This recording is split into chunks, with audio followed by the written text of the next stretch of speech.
It feels like a heavy cloud has been hanging over Lucas Oil Stadium lately, leaving every die-hard fan wondering if we have seen the last of a certain high-stakes investment. This former first-round pick was supposed to be the future, yet here we are, facing a reality nobody predicted just 2 years ago. The air in the building has shifted, and as an insider, I can tell you the tension is palpable. Before we dive into this unfolding drama, make sure to subscribe and join our dedicated Colts community today. Anthony Richardson is back in the building, and quite frankly, it is the last thing many expected to see after such a turbulent offseason. After 3 seasons that felt more like a roller coaster than a steady climb, the Colts actually gave their young quarterback permission to seek a trade. But the NFL is a cold business, and the market for the former 4th overall pick has completely dried up.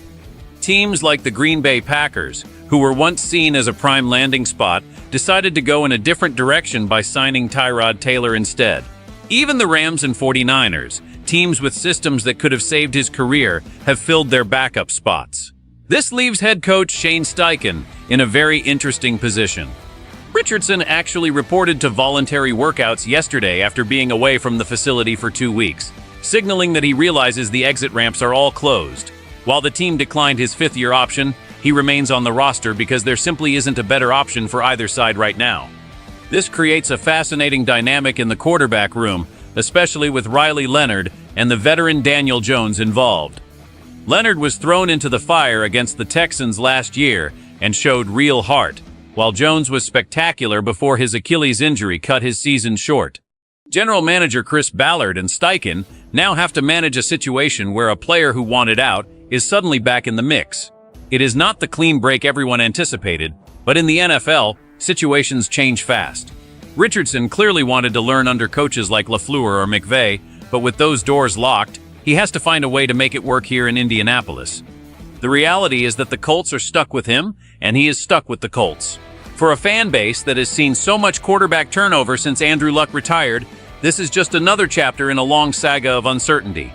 We are looking at a scenario where a former franchise savior is now fighting just to stay relevant on the depth chart, and the road back to the starting lineup is incredibly narrow and filled with obstacles that will define his entire career moving forward. The path forward for this young quarterback is incredibly narrow, but in this league, a narrow path is still a path. He has all the physical tools that made him a top 5 pick, and those explosive traits haven't just disappeared overnight. The struggle has always been the mental side of the game, the processing speed, and the consistency that separates the greats from the busts. When you look at how he fits back into the system, you have to wonder if the time away actually provided some much-needed perspective. Sometimes, seeing the exit signs and realizing nobody is waiting for you on the other side can be a powerful wake-up call. If he can humble himself and focus on the fundamentals, there is still a glimmer of hope that he can contribute.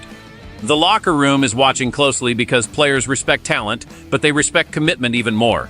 Coming back to voluntary workouts was the first step in proving that he is still a professional who wants to compete. We have to consider the what-if scenario here. What if the pressure of being the guy is finally off and he can just focus on playing football? Without the massive expectations of a 5th-year option or a guaranteed starting role, he might actually find the freedom to develop at his own pace. His play style is still built for the modern game, with the size and speed to stress any defense. However, that only matters if he can protect the football and make the right reads under pressure. The coaching staff hasn't given up on his physical potential, but their patience is clearly at an all-time low. This season is essentially a 1-year audition, not just for the Colts, but for the rest of the league. Every rep in practice and every minute in the film room will be scrutinized. He is essentially playing for his professional life at this point. If he fails to beat out a 6th-round pick for the backup job, his time in the league might be coming to a very abrupt end. But if he can tap into that raw athleticism and pair it with a new sense of urgency, the story isn't over yet for the former number 4 overall draft selection. This entire situation matters because the health of our offense is currently hanging by a thread.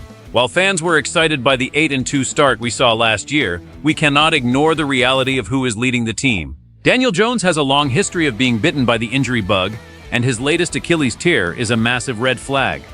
He has missed 34 games over his career, which means history tells us he likely won't make it through all 17 games this season. If the starter goes down, the season falls squarely on the shoulders of the backup. Right now, the battle for that number 2 spot is between a 6th-round rookie and a former top pick who has struggled to find his way. If the veteran can't prove he is reliable, we might be forced to watch the season slip away because we don't have a steady hand under center. This could be the difference between a deep playoff run and another losing season that lands us right back in the top 10 of the draft. For an older fan who has watched this team through the glory years, the lack of stability at quarterback is frustrating and heartbreaking. We want to see a team that is prepared for the worst-case scenario. If the young prospect who just returned to the building can actually win the backup job, it provides a safety net that we desperately need. He has more upside than a sixth-rounder, even if his floor is lower. We need someone who can step in and win games if the primary starter is sidelined. The stakes couldn't be higher because the roster around the quarterback is actually quite talented. We have the playmakers and the offensive line to compete with anyone in the division.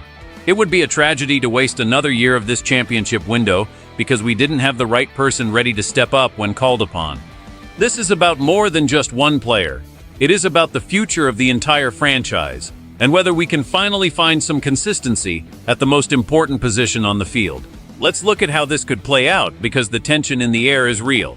In the best-case scenario, the young veteran uses this humble return as fuel. He works harder than ever, absorbs the playbook, and beats out the rookie for the backup role. Then, if the starter misses time as he often does, the former first-rounder steps onto the field and finally looks like the star we thought he would be. He could lead the team to victory, rebuild his trade value, or even convince the front office that he deserves one more chance to lead this franchise. It would be one of the greatest comeback stories in recent memory. But then there is the worst-case scenario, and it is a dark one. Imagine he shows up but doesn't show any improvement. He struggles in practice, looks lost in the preseason, and loses the backup job to a sixth-round pick. If that happens, he becomes a distraction on the bench, and the team is left with zero depth when the inevitable injuries hit the starter. The season could spiral out of control, the locker room could lose faith in the leadership, and we would be looking at a total rebuild once again. It is a razor-thin line between success and total disaster. Every throw in training camp will feel like a do-or-die moment. The fans are tired of the what-ifs and the could-bes. We want results, and we want them now. The pressure on head coach Shane Steichen to handle this correctly is immense. He has to balance the development of a struggling talent with the need to win games immediately. If he sticks with the veteran and it fails, he looks like he's holding on to the past. If he moves on too early and the veteran succeeds elsewhere, he looks like he gave up on a superstar. This is the kind of drama that keeps us all on the edge of our seats. The next few months will decide the trajectory of this team for the next 5 years. We are watching a high-stakes gamble play out in real time, and the price of losing is something none of us want to pay. At the end of the day, the Indianapolis Colts find themselves in a situation that is as unpredictable as it is dangerous. We have a quarterback who wanted to leave, but now has to fight for his life on the same team that tried to trade him. It is a story of missed opportunities, injury concerns, and a very slim hope for redemption. I have covered this team for a long time, and I can tell you that these internal power struggles rarely end quietly. The question now is whether talent can finally overcome the mental hurdles. But I want to hear from you, the heart and soul of this fan base. Be honest with me, do you still have any faith left in this young quarterback? Or is it time to move on and never look back?